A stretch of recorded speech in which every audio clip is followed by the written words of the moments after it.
Last video में हमने पढ़ा था colligative properties and there types. एक बार अपन थोड़ा सा रिवाइज कर लें। कोलिगेटिव प्रॉपर्टीज क्या है?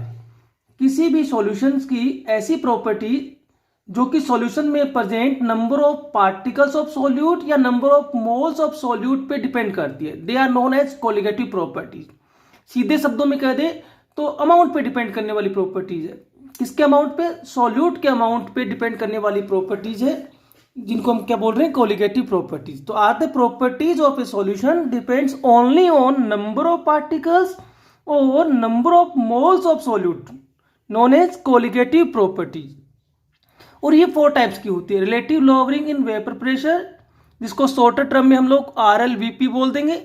Elevation in boiling point, depression in freezing point and osmotic pressure. आज हम स्टार्ट करने जा रहे हैं relative lowering in vapour pressure. आप सब ने इसको पहले से पढ़ा है। आपको सर कब पढ़ा है? तो आप थोड़ा सा पीछे चलिए। हमने पढ़ा था राउल्ट्स लॉ। राउल्ट्स लॉ के दौरान भी हमने नॉन वोलेटाइल सॉलिड्स का यूज किया था सेकंड केस में। उस टाइम पे भी ये बात आई थी।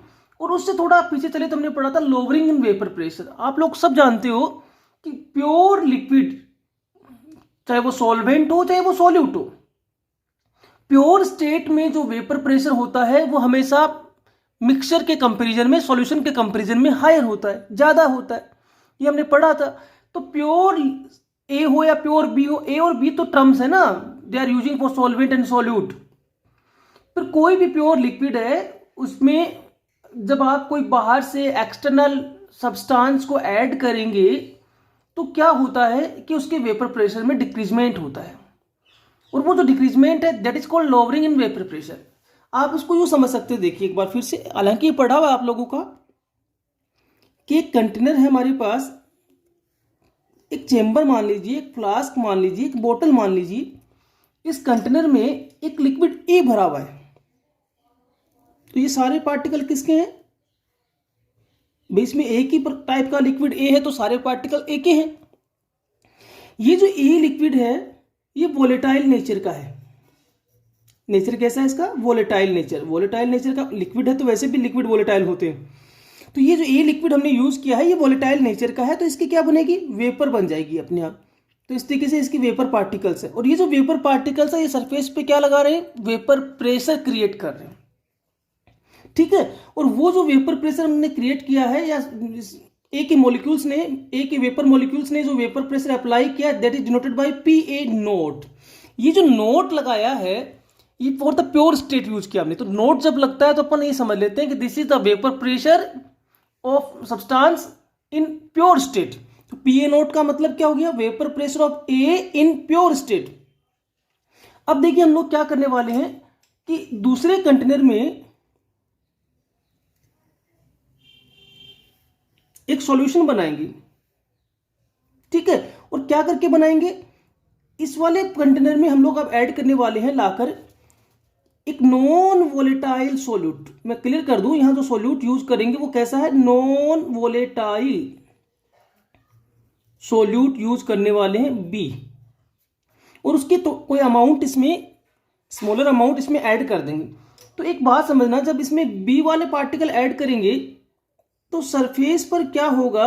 बीच बीच में बी के पार्टिकल्स भी आएंगे, बी वाले पार्टिकल्स भी आएंगे ना। इसको अपन एक अलग स्केच पेन से शो कर देते हैं, एक अलग कलर से शो कर देते हैं। ये जो पिंक कलर वाले कौन सा पार्टिकल है? बी पार्टिकल है। और कंटेनर में क्या भरा हुआ है? कंटेनर में भरा हुआ है ए एंड बी, यानी कि AB सॉल्यूशन। ठीक है। तो ये सॉल्यूशन प्रिपेयर कर लिया हमने। अब जो समझने वाली बात है उसको ध्यान से देखना कि ये जो बी पार्टिकल है, जो किसको डिनोट कर रहे हैं? सॉल्यूट को। ये कैसे हैं? Non volatile solute. Non volatile solute. और ये जो ए पार्टिकल है ये कैसा है? Volatile solvent. तो हमारे लिए ए जो टर्म है वो हम सॉल्वेंट के लिए यूज कर रहे हैं और बी जो टर्म है वो हम लोग सॉल्यूट के लिए यूज करें। ये कंफर्म कर लें अपने साथ, दिमाग में अच्छे से बैठा लें कि ए टर्म जो है वो यूज हो रही है for the solvent and B term use for solute. अब देखिए होगा क्या? इस सरफेस पे देखो, तो इस कंटेनर की इस पूरी सरफेस पे ए पार्टिकल्स हैं। जो वोलेटाइल है, जिनकी वेपर बनेगी, वेपर फॉर्मेशन होगा, वेपर प्रेशर भी क्रिएट होगा। ये जो सरफेस है, इस सरफेस पे जो ए पार्टिकल्स का कंसेंट्रेशन है, ए पार्टिकल्स की जो अमाउंट है वो कम हो गई। कम क्यों हो गई? क्योंकि बीच बीच में बी पार्टिकल्स भी आ गए। होमोजेनस मिक्सचर होता है ना सॉल्यूशन, तो होगा क्या कि सरफेस पर जैसे ही ए मीन्स वोलेटाइल नेचर वाले पार्टिकल्स का कंसेंट्रेशन कम होगा, तो यहां बनने वाली वेपर भी कम होगी। सही बात है ना? क्योंकि देखो इस सरफेस पर ए और बी दोनों पार्टिकल है, बी का वेपर फॉर्मेशन होता नहीं है। जब बी का वेपर फॉर्मेशन क्यों नहीं हो रहा? क्योंकि B is the non volatile, so its vapour formation is not possible. तो बी का वेपर फॉर्मेशन हो नहीं रहा। बी की वेपर फॉर्मेशन नहीं होगा तो बी के द्वारा कोई प्रेशर डेवलप नहीं होने वाला। तो प्रेशर केवल किस पे डिपेंड कर रहा है? ए पार्टिकल्स पे। और ए पार्टिकल का कंसंट्रेशन ऑन द सरफेस क्या हो गया? डिक्रीज हो गया, लेसर हो गया। दैट्स वाई वेपर फॉर्मेशन कम होगा, और वेपर फॉर्मेशन जो कम होगा उसको हमने डिनोट कर दिया P A notes, P A से। क्लियर हो गई? तो वेपर फॉर्मेशन यहां कम हो रहा है, ये तो क्लियर हो गई बात। और वेपर फॉर्मेशन कम होगा तो उसके द्वारा अप्लाइड प्रेशर भी कम हो गया। तो ये पी ए, तो पी ए क्या है? पार्शियल प्रेशर ऑफ कंपोनेंट ए, और ये क्या है? प्योर प्रेशर ऑफ कंपोनेंट ए। पर ये जो पार्शियल प्रेशर ऑफ ए है, एक्चुअल में प्रेशर ऑफ सॉल्यूशन के इक्वल है। फिर देखिए, इस कंटेनर में एक सॉल्यूशन फिल है। इस सॉल्यूशन का जो वेपर प्रेशर है वो केवल किस पे डिपेंडेबल है? ए पर, ए पार्टिकल्स पे, सॉल्वेंट पर, क्योंकि वही वॉलेटाइल है। बी यहां नॉन वॉलेटाइल है, तो बी का कोई वेपर फॉर्मेशन नहीं होने वाला। वेपर फॉर्मेशन नहीं होगा तो कोई वेपर प्रेशर भी नहीं होगा। तो यहां वेपर प्रेशर केवल किसकी वजह से डेवलप हो रहा है? ए की वजह से। तो इसलिए मैंने कहा कि pressure of this container is P A. तो ये जो पी ए है, ये vapour pressure exerted by A in the solution. और इसलिए मैंने कहा कि ये चूंकि बी का कोई प्रेशर है नहीं, तो ये पी सॉल्यूशन जो होगा वो पी ए के इक्वल ही होने वाला है। क्योंकि इस पूरे कंटेनर में प्रेशर केवल ए की वजह से है, तो मैं इसको चाहे पी ए लिख दूं चाहे सॉल्यूशन ऑफ प्रेशर लिख दूं, क्योंकि P S equal to P A plus P B. P solution, जो सॉल्यूशन का प्रेशर है वो किसके इक्वल है? P A plus P B. P B यहां नेग्लिजिबल, जीरो, तो P S equal to P A. ये जो partial pressure of solvent A है या सॉल्यूशन, ये तो सॉल्वेंट ए है ना, partial pressure of solvent A, यहां ये डिक्रीज हो गया। डिक्रीज क्यों हो गया वो आपने समझ लिया कि यहां प्योर पार्टिकल्स थे सारे सरफेस पे, सबकी वेपर बन रही थी, जबकि यहां वोलेटाइल पार्टिकल्स का concentration on the surface decrease हो गया, तो वेपर कम बन रही है। इस केस में क्या हुआ कि जो पी ए नोट, जो vapour pressure of A in the pure state है, वो हायर है किसके कंपेरिजन में? In the solution. ये तो क्लियर होगी बात। तो क्या हो रहा है एक्चुअल में कि जब प्योर ए था तो प्रेशर हाई था। जैसे ही मैंने उसमें बी सब्सटेंस सॉल्यूट को मिलाया, सॉल्यूट को मैंने जैसे ही उसमें मिलाया तो क्या हुआ?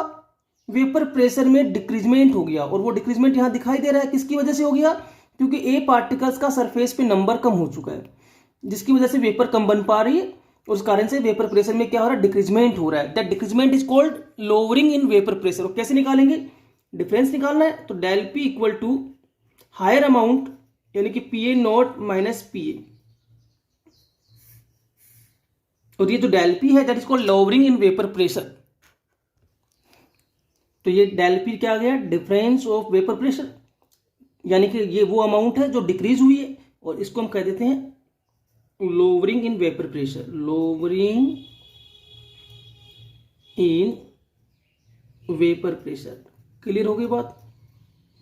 इसको आप यूं समझ सकते हो कि मान लीजिए शुरुआत में इनिशियली जब ये प्योर स्टेट था तो मान लेते हैं अपन इसका प्रेशर 0.8 है, मान लेते हैं, और जब डिक्रीज हो कि सॉल्यूशन में तो इतना हो गया, यानी कि प्योर स्टेट में वेपर प्रेशर 0.8 है, ए बी सॉल्यूशन में वेपर प्रेशर कितना आ रहा है? 0.6 आ रहा है। तो पी ए नोट की वैल्यू 0.8 है, और पी ए की वैल्यू जो कि सॉल्यूशन के वेपर प्रेशर को भी डिनोट करती है वो कितनी है? 0.6 है। तो दोनों का डिफरेंस जो आएगा वो कितना आएगा? 0.2 का।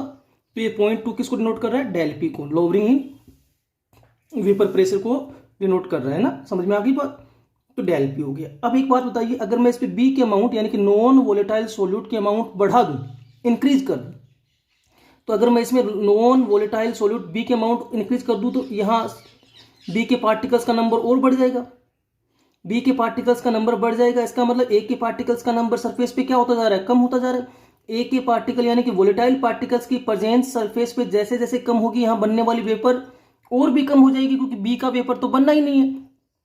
तो वेपर प्रेशर में क्या देखने को मिलेगा, और ज्यादा कमी देखने को मिलेगा। समझ में आ रही है कि बात। मैं जैसे जैसे बी पार्टिकल यानी कि नॉन वोलेटाइल सॉल्यूट को ऐड करूंगा इसमें, तो क्या होता जाएगा, सरफेस पर बी पार्टिकल का मोल फ्रैक्शन बढ़ता जाएगा, यानी कि ए पार्टिकल का मोल फ्रैक्शन कम होता जाएगा, क्योंकि हम लोगों ने पढ़ा है ना x A plus x B equal to 1।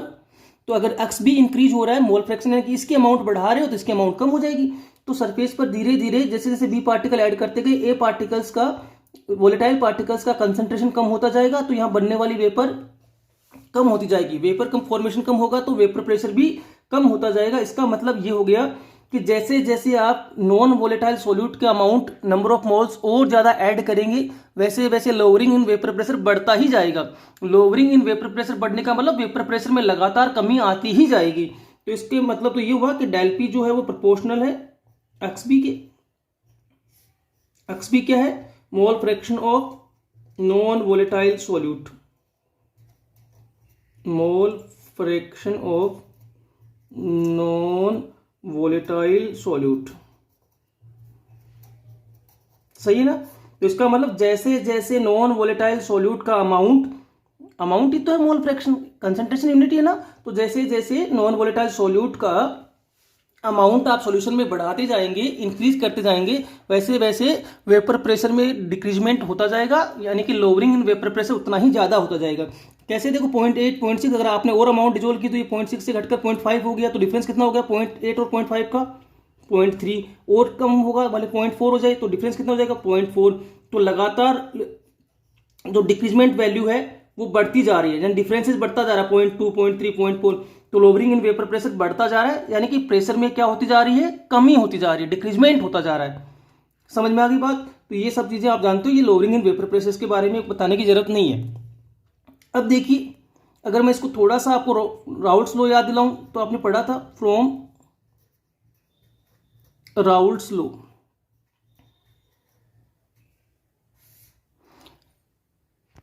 Raoult's law में हमने क्या पढ़ा था कि जो पी ए है वो प्रोपोर्शनल होता है एक्स ए की। यही होता है ना, partial pressure of component, partial pressure of volatile component is directly proportional to their mole fraction.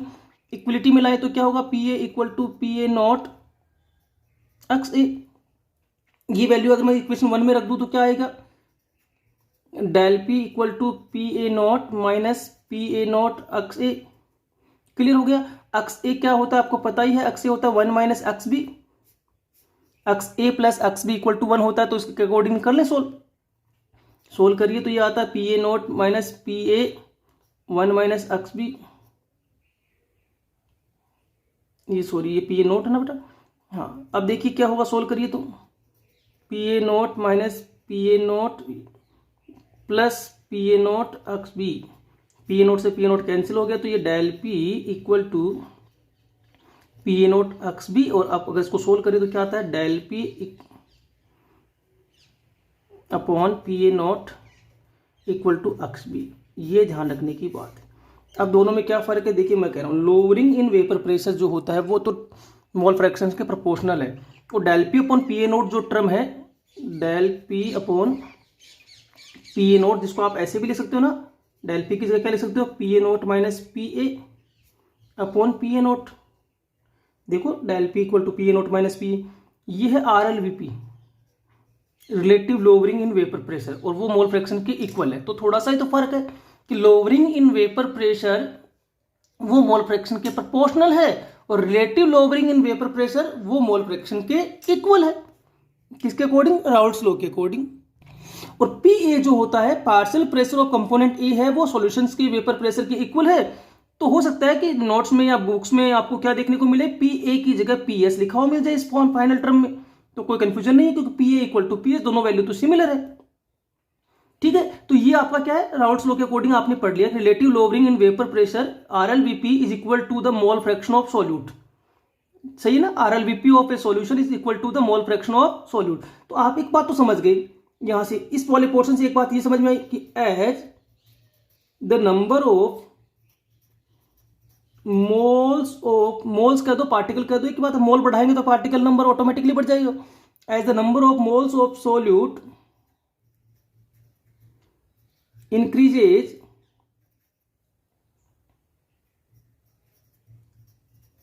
its vapor pressure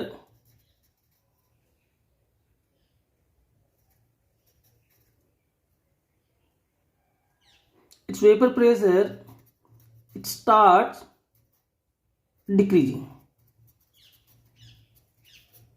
यानी कि सॉल्यूशन में जैसे जैसे आप सोल्यूट का नंबर बढ़ाएंगे, सोल्यूट पार्टिकल्स को इंक्रीज करेंगे, उसके वेपर प्रेशर में क्या देखने को मिलेगा? डिक्रीजमेंट देखने को मिलेगा। That decreasement known as lowering in vapour pressure. और कैसे निकाल दिया हमने? Del P equal to P A not minus P A, यानी कि प्योर स्टेट का वेपर प्रेशर जो है वो ग्रेटर है एज कंपेयर टू सॉल्यूशन। ठीक है। और राउल्ट्स लॉ ने क्या कह दिया? इसी को बाद में आपने जब स्टडी किया तो राउल्ट्स लॉ ने क्या कहा? राउल्ट्स लॉ ने ये कहा, इसको अगर मैं यहां थ्योरेटिकली देखूं तो फ्रॉम राउल्ट्स लॉ, ये तो हमने लोअरिंग इन वेपर प्रेशर पढ़ लिया। राउल्ट्स लॉ ने क्या कहा? RLVP of a solution is equal to RLVP of a solution is equal to mole fraction of non-volatile solute।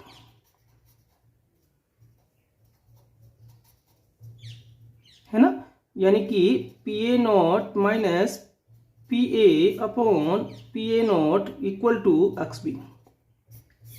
ये जो पूरा टर्म है PA naught minus PA upon PA naught, this is called relative lowering in vapour pressure. तो यहां तक तो फंडा clear हो गया, कोई डाउट नहीं। अब ये तो हमने बहुत ज्यादा पढ़ लिया इसको। अब अपन पढ़ने वाले जो मेन चीज है वो है determination of molar mass of solute with the help of RLVP। तो स्टार्ट कर ले। ठीक है, determination of molar mass of non volatile solute by RLVP। RLVP means relative lowering in vapour pressure. तो अब अपन सीधे इक्वेशन वाइज चले। तो from Raoult's law, Raoult's law ने क्या इक्वेशन दिया अपने को कि del P upon P A naught equal to XB। This is your relative lowering in vapour pressure, जिसको आप क्या लिख सकते हो? इस टर्म में लिख सकते हो ना, P A not minus P A. This is the difference of vapour pressure, lowering in vapour pressure, यही ना डेल पी। अपॉन में क्या है? P A naught equal to XB। अब आप जानते हो ना XB का वैल्यू कैसे निकालते हैं? मोल फ्रैक्शन कैसे निकालते हैं? मोल फ्रैक्शन निकालते हैं moles of solute, moles of particle, moles of component divide by total moles. तो XB equal to moles of B means non volatile solute upon total mole, तो Na प्लस NB। करेक्ट है? इससे निकालेंगे ना, ये question number 1 मान लेते हैं अपन। चलो अब देखिए, आप एक बात जानते हो कि जो राउल्ट्स लॉ है वो अप्लाई होता है डाइल्यूट सॉल्यूशन पे। और डाइल्यूट सॉल्यूशंस के लिए क्या होता है? फॉर डाइल्यूट सॉल्यूशन, तो डाइल्यूट सॉल्यूशन में आपने एक चीज पढ़ी थी कि डाइल्यूट सॉल्यूशन में जो अमाउंट ऑफ सॉल्यूट है वो बहुत कम होती है, बहुत कम होती है। तो अमाउंट ऑफ सॉल्यूट यानी कि NB जो है it is too much lesser as compare to Na। तो यहाँ जो सेकंड स्टेप जो डिवीजन वाला है, इसमें अपन NB को नेग्लिजिबल कर सकते हैं क्योंकि ये अमाउंट बहुत छोटी है इसके कंपैरिजन में। तो हम ये मान सकते हैं, so XB equal to NB upon Na। Clear होगी बात? तो XB का वैल्यू ये निकल के आ गया फॉर द डाइल्यूट सॉल्यूशन, क्योंकि यहाँ NB नेग्लिजिबल हो गया। तो फ्रॉम इक्वेशन वन वैल्यू रखिए भाई, PA naught minus PA upon PA naught equal to NB upon Na। कोई कंफ्यूजन नहीं है? अब देखिए एक बात बताइए मुझे, नंबर ऑफ मोल्स निकालना हो तो कैसे निकालते हैं? तो आप जानते हो ना क्या फॉर्मूला है? नंबर ऑफ मोल्स जो N होता है वो कैसे निकालते हैं? Given amount W upon molar मास, इस फॉर्मूले से ना। तो इस फॉर्मूले से अगर अपन NB और Na निकाले तो कैसे निकलेगा बताओ? NB क्या आएगा इस फॉर्मूले से? Na तो आएगा given mass of A upon molar mass of A, and NB क्या आएगा? ठीक है, ऐसे ही given mass of B upon molar mass of B। A यहाँ सॉल्वेंट और B यहाँ सॉल्यूट है। तो ये इक्वेशन नंबर अपन 2 मान लेते हैं। तो इक्वेशन 2 में इन वैल्यूज को रख देते हैं। तो फ्रॉम इक्वेशन 2 तो रखिए, देखो क्या आएगा, P A naught minus P A upon P A naught equal W B upon M B into N A की वैल्यू रख के लाएंगे तो ये आएगा M A upon W A. उल्टा हो जाएगा ना, कोई कंफ्यूजन नहीं। हमें क्या कैलकुलेट करना है, एम बी। तो एम बी क्या आएगा बताओ, M B equal, M B इधर ले आइए, ये टर्म इधर ले आइए, तो ये ऑपोजिट होकर आएंगे, ये आएगा W B into M A upon W A into P A naught upon P A naught minus P ए।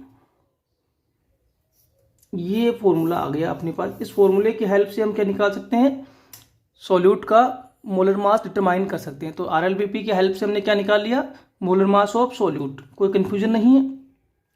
आपको अगर पूछा जाए कि एमबी क्या है तो आप बता सकते हो ना, एमबी क्या है यहाँ पे, molar mass of solute B. M A क्या है, ये molar mass of solvent A. W A क्या है बताओ भाई, गिवन मास, जो हमें क्वेश्चन में दिया जाएगा, given mass of solvent A.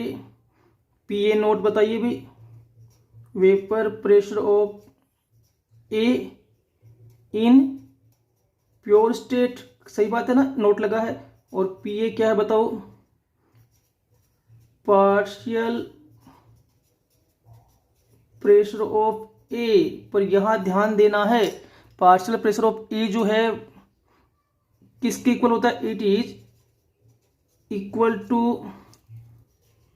P S, pressure of solution. It is equal to pressure of solution. क्यों इक्वल है, क्योंकि इस सॉल्यूशन में जो हमने इसमें स्टडी किया है फिलहाल, उस सॉल्यूशन में दो ही कंपोनेंट थे, A and B. B is non volatile, so its vapour formation is not possible, so it not apply any vapour pressure. तो vapour pressure applied by only A. तो जो सॉल्यूशन का वेपर प्रेशर है वो depend करता है ए पर, और सॉल्यूशन में ए कितना कंट्रीब्यूट करता है, P A. It means P A is also equal to P S. तो यहां हो सकता है इस क्वेश्चन में थोड़ा सा आप समझना कि कई बार क्या होता है कि मान लीजिए P A partial pressure of A है, ये ना देकर वो इसकी जगह क्या दे दे क्वेश्चन में, वेपर प्रेशर ऑफ सॉल्यूशन, तो पी ए की जगह क्या आ जाएगा, पी एस। समझ में आ रही बात। तो इसी इक्वेशन को अपन कैसे लिख देते, अगर ऐसा करते तो हम ऐसे लिख देते, देखिए M B equal to W B M A upon W A into P A naught upon P A not minus P solution. लिख सकते हैं ना ऐसा, क्योंकि पी ए और पी एस की वैल्यू क्या आ रही है, सेम आ रही है। तो ये हो गया आरएलबीपी की हेल्प से मोलर मास ऑफ सॉल्यूट का डिटर्मिनेशन। अगले वीडियो में अपन अगली कोलिगेटिव प्रॉपर्टीज को पढ़ने वाले हैं।